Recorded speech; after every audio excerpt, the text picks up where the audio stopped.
you got to deal with this climate change issue. It ain't a hoax.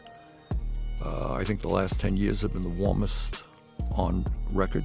First of all, the reality is that the Earth's temperature has never been static, right? We both agree on that. It's always been up and down. There's been ice ages and heat waves.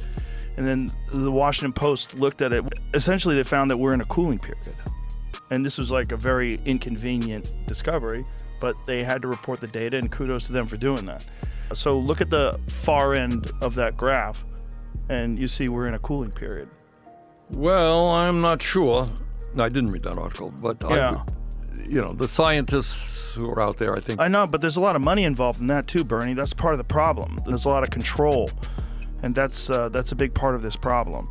Not only that, if we're just talking about primarily carbon and carbon footprint, what are we going to do about China?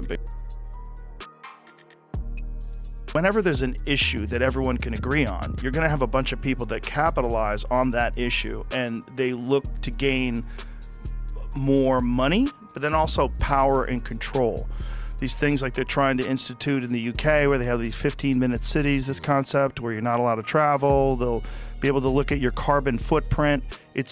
See, that's the problem, giving them more control over citizens.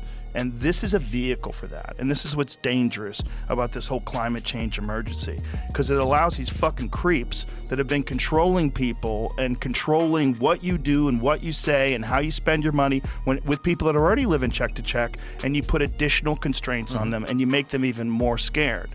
That's what bothers me about this climate change emergency.